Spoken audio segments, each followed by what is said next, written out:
I just real quick want to say thank you to everyone who came out and helped us get the subfloor on. We had both my mom and my dad come out at some point. We had some friends of ours come out and help. So it took a few people to get this all laid out, but thank you guys so much. It was a huge help having you all there. You'll just push it. Perfect. Yeah, this is the smooth side. Let's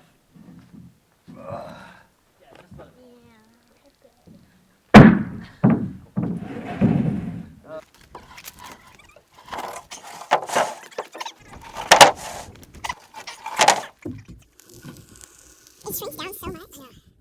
So how we're connecting the subfloor to the joist is we're gluing it and screwing it. We're putting a bead of glue along every eye joist, and then we're also going to go back and put a bead along the rim board on the edge. Then we go around and put screws in every eye joist and the rim board. So the screws are 6" on center around the edges, and then it's a foot on center everywhere in the field, so that means in the middle, anywhere an edge is not fully bearing on a joist.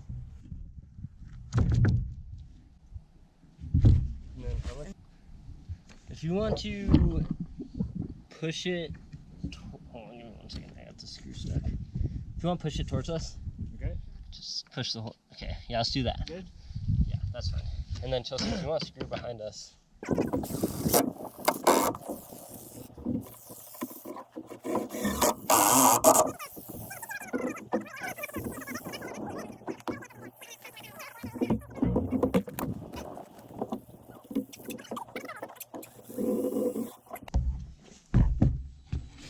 Oh. So if you. Oh, we're way off. So it's on my end. It's at the cabin. So we're lined up.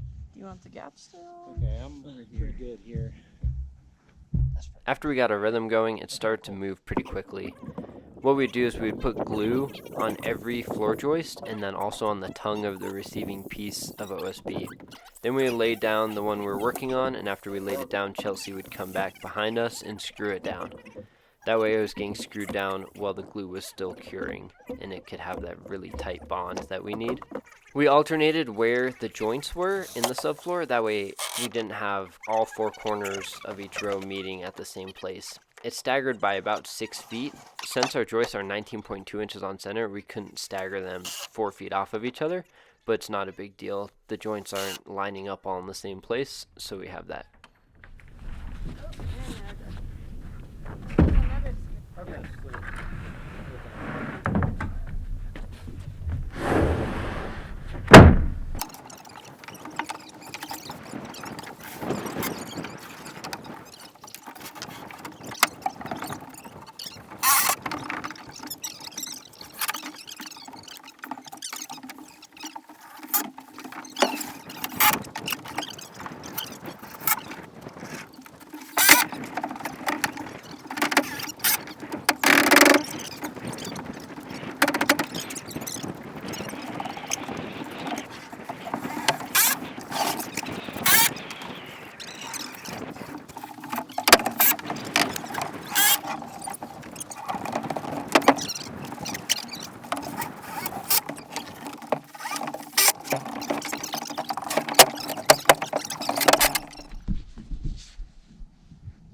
When we went to pick up the subfloor from the store, they had pulled the wrong type. They pulled the 3/4 inch OSB that did not have a tongue and groove, and we obviously wanted the ones that did have the tongue and groove.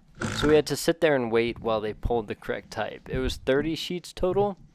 So they pulled it all, and instead of putting a metal band on it to keep the entire stack of 30 sheets together as one unit, they just put it on a forklift and then dropped it on the trailer.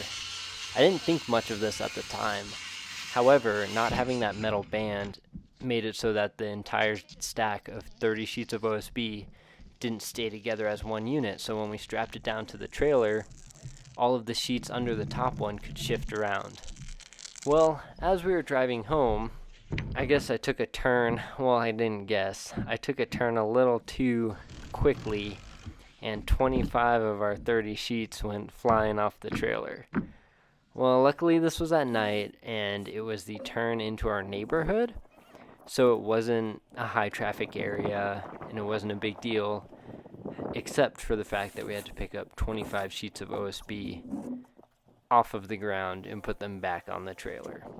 The OSB was alright and only got dinged up in a couple corners. We just had to break off those tongues and grooves. That way it would fit together when we put it together.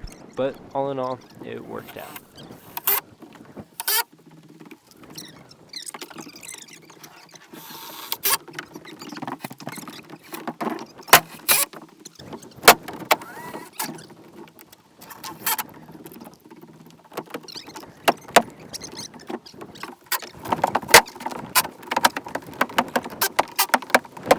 In the last video, I got a lot of questions in the comments about the entrance, or the access, I should say, to the crawl space. So the access to our crawl space is going to be inside. It's not going to be from the outside. It'll be in the middle, well, kind of in the middle of our mudroom. How we did that is we used 2 pieces of 1/2-inch plywood, as the manufacturer specifies, to flush out that web with the edge of the top and bottom of the I-joist. And then we put a hanger, a joist hanger on that, and put in 2 pieces of rim board in that joist hanger. That way every edge of that crawl space access hatch would be supported. The crawl space access is 2 feet wide by 18 inches. We had to shift one of our I-joists over a little bit because of a bolt coming up through the sill plate. So we had a space between 2 of our I-joists that was exactly 18 inches and not like 17.5 inches as most of the others were. This one worked out perfectly. We just picked a spot where the crawl space access wouldn't be directly under a wall or directly under something like a washer and dryer, which we wouldn't be able to move out all the time if we needed access. So it wasn't too hard of a project, it just took a little time.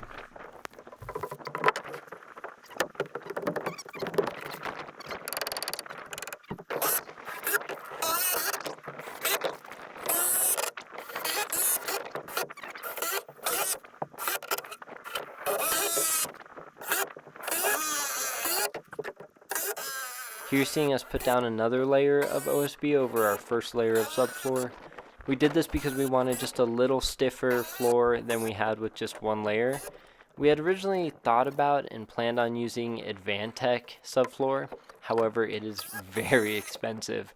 I'm sure it would have been a lot better than 2 rows, but like I said, it's very expensive. So 2 layers of 3/4 inch OSB, just standard run-of-the-mill subfloor, came out to be less than the 3/4 inch Advantech subfloor.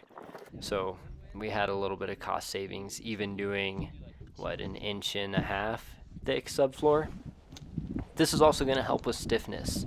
All the edges are staggered over the first one, so no edge is directly over another edge, which is going to make it a little bit stronger for us. There's also a lot of talk online about how to secure a second layer of subfloor over a first one, whether or not you should use glue, whether or not you should put down some sort of tar paper in between them. However, I looked up Advantech's specifications and installation recommendations, and I found that it said to glue and screw through it, so glue it down to the first layer and screw down. I think it actually might have said to put down a layer of tar paper. However, that didn't make sense to me, so we just went with gluing it straight to the other subfloor. That way it's one cohesive unit.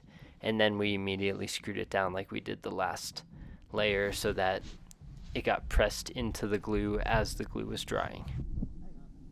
Like I said before, doing 2 layers should help with the stiffness of the floor. It should help it feel a little stiffer, and so when someone's walking in the bathroom or in the kitchen, you can't feel it on the other side of the house. With 1 layer, you couldn't feel it when someone was walking on the other side of the house, but this is just a little added protection for us to make us more comfortable. Falls into the thing. Yeah. So I board it up and leave.